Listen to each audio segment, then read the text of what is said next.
wafat, karena manusia itu hukumnya tidak ada yang abadi. Raja-raja penguasa yang dulu mana? Mereka sudah jaya, itu hukumnya sunatullahnya akan tua dan mati, atau mati dalam keadaan masih muda juga banyak, ya, naik motor tabrak mati. Jadi nggak nunggu tua dulu mati itu, ya, akan masuk ke dalam kubur lagi. Lalu yang akan kembali ke Allah siapa? Roh kita. Inilah hakikat manusia. Kita harus mengenal diri kita sebagai ruh sebenarnya.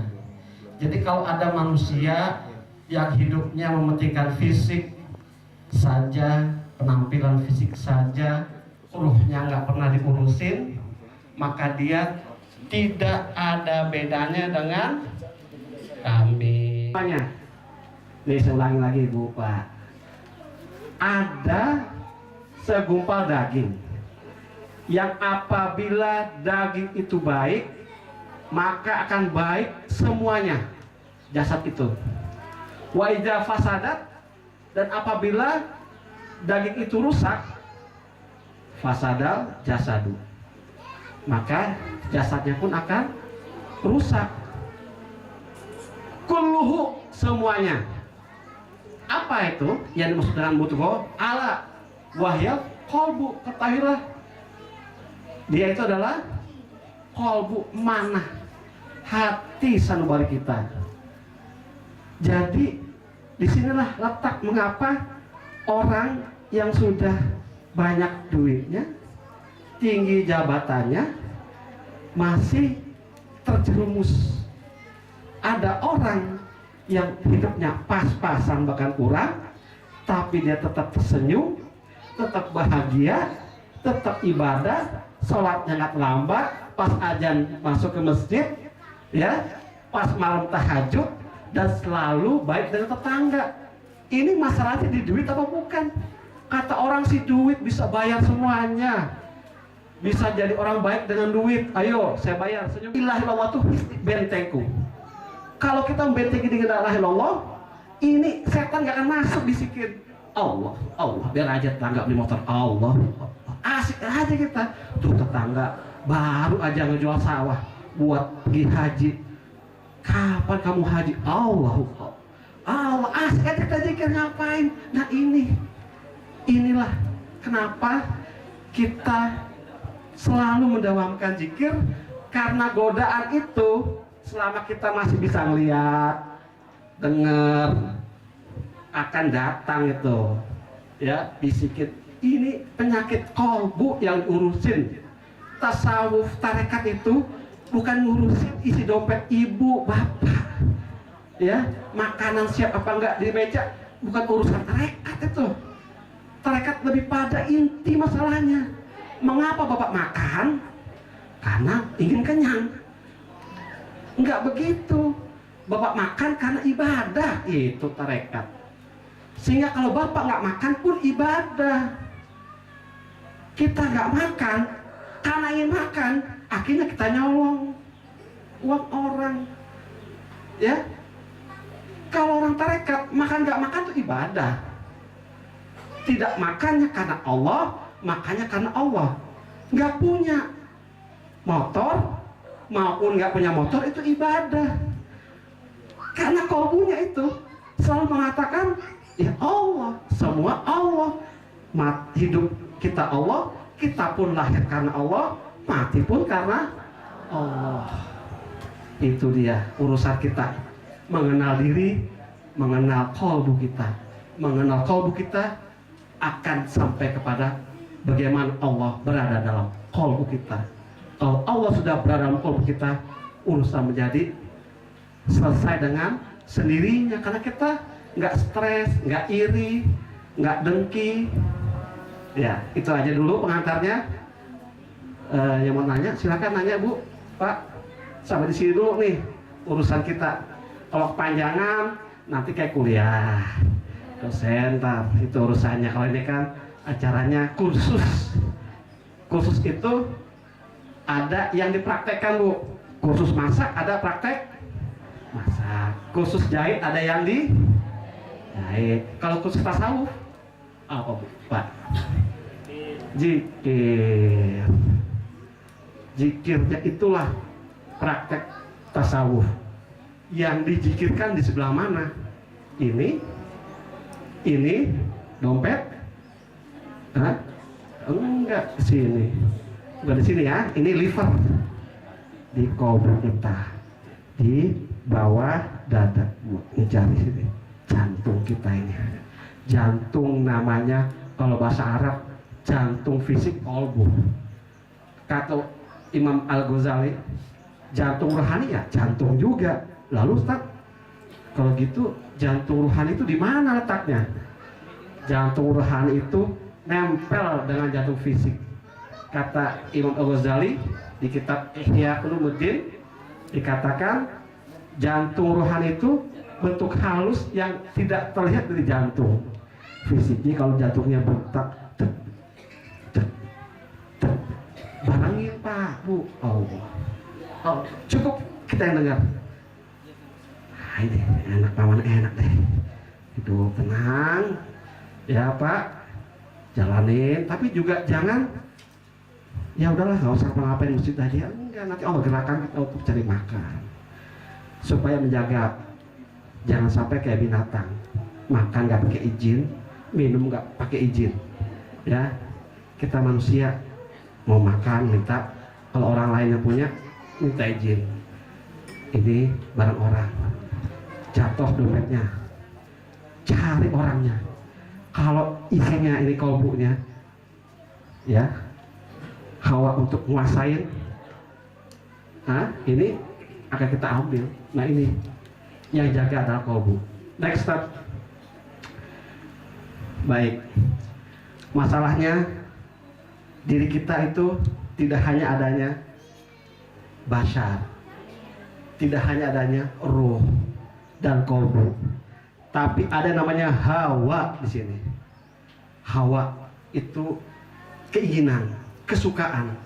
Ini manusiawi Pak. Kalau nggak ada hawa, kita akan doyan makan mangga, pisang rebus. Karena kita ini masih ada hawa, ada keinginan, kesukaan, ya makan Pak. Tasawuf, tarekat tidak melarang kita kaya. Kaya lah Pak, banyak duit lah, ya, cari duit lah sebanyak-banyaknya. Yang ingin tasawuf katakan itu namanya banyak duit, ngumpulin duit, kerja keras, itu hawa manusiawi. Yang dicegah itu jangan sampai ngumpulin duit dengan cara maling, nyolong, ya Pak, dengan cara yang merusak. Carilah yang halal, ini yang dikontrol. Nah, jadi tasawuf mainnya di sini, di kolbu, agar hawa tidak mendorong-dorong kolbu. Next step. Nah ini,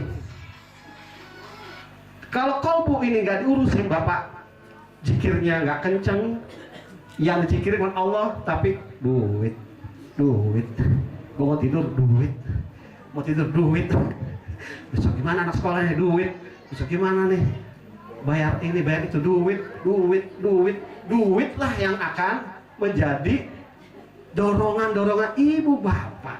Kalau udah duit yang didorong terus dizikirin, itu nanti akhirnya apa aja dihalal. Benar Pak, dalam diri kita dengan zikir terkontrol lah hawa kita, keinginan kita. Next step.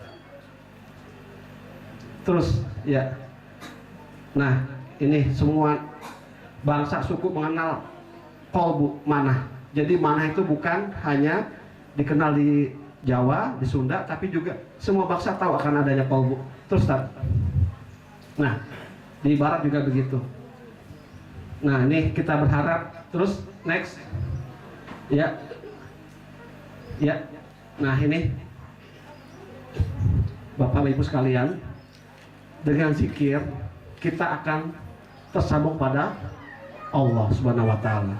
Allah berfirman dalam surat 8 ayat 24 Al-An'am, a'udzubillahi minasyaitonirrajim, wa'lamu annallaha yahulu bainal mar'i wal qalbi. Ketahuilah bahwa sesungguhnya Allah berkomunikasi dengan manusia melalui kalbunya. Next Ustaz. Jadi dengan zikir kita membersihkan kalbu kita sehingga keluar tuh yang kotor-kotor, karena Allah zat yang maha suci, Al-Quddus.